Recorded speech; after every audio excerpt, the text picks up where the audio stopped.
Agatha, s'il te plaît Agatha, peux-tu m'expliquer la différence entre un clic droit sur une ligne d'acte et un clic gauche sur les codes CCM de cette même ligne?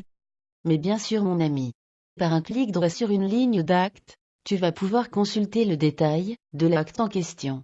Cette fenêtre n'est pas faite pour saisir un acte, mais pour, dans des cas très particuliers, modifier un acte préalablement saisi sur le schéma. Tu pourras, par exemple, modifier la date de l'acte par un clic gauche pour ouvrir le calendrier, ou, si tu le trouves plus pratique, par un clic droit pour une saisie directe. Modifier les dents concernées par cet acte en cliquant sur d'autres dents. Un clic active une dent, un second clic la désactive. Modifier les faces concernées par un composite par exemple. Visualiser le détail de l'acte CCM par un clic gauche sur le bouton « Données CCM », saisir sur le champ complément. Un des deux compléments qui intéresse les dentistes, le F pour le supplément à appliquer pour des actes effectués en urgence un dimanche ou jour férié, ainsi que le N pour le supplément à appliquer à certains actes réalisés sur des enfants de moins de 13 ans. À noter que le F est un supplément en euros, alors que le N est un pourcentage de majoration. Ces deux compléments, F et N, sont appliqués automatiquement lors de la saisie d'un acte au vu, de la date, de l'âge du patient, de la dent traitée et de l'acte réalisé.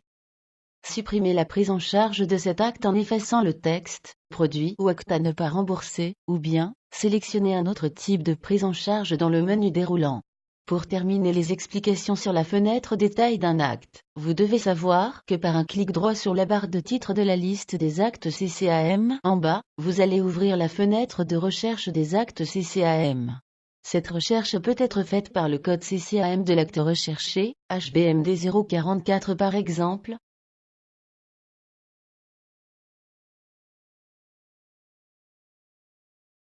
ou par un mot ou groupe de mots composant son libellé, par exemple, ancrage radiculaire.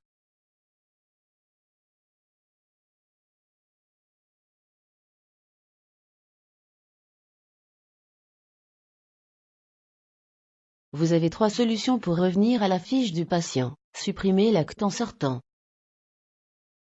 Ne pas enregistrer les modifications saisies et sortir, ou enfin, enregistrer les modifications saisies sur cet acte, et sortir.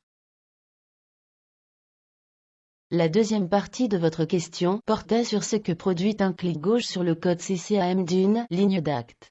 Par ce clic gauche sur le code CCM, vous allez ouvrir la fenêtre de détail de l'acte CCM. C'est cette même fenêtre que nous avons aperçue en cliquant tout à l'heure sur le bouton « Données CCM » dans la fenêtre détail de l'acte. Regardons plus en détail les informations contenues dans cette fenêtre pour une biopulpectomie par exemple. Ces informations proviennent de la table bin.srt de la CCAM, et vont, si nécessaire, et en cas de doute, vous aider à utiliser correctement cet acte. Rassurez-vous, en utilisant le logiciel Agatha 7, tout est géré automatiquement. Parmi toutes ces informations sur cet acte CCM, les plus intéressantes sont les modificateurs applicables. N par exemple pour les enfants. Le libellé long de l'acte CCM en question. Les conditions générales.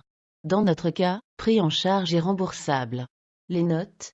À vide pour notre exemple, elles peuvent être très intéressantes, et nous informer des limites de la prise en charge lors de maladies rares pour des implants, par exemple.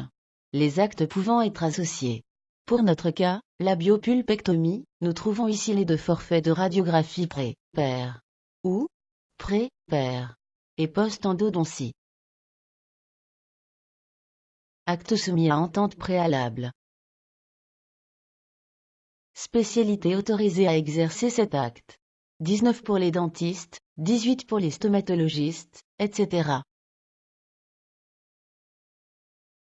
Le prix unitaire de base de cet acte. Exprimé en centimes d'euros. Le code de regroupement. Pour notre cas END, c'est un code de plus qui correspond à un type d'acte. La liste des dents incompatibles.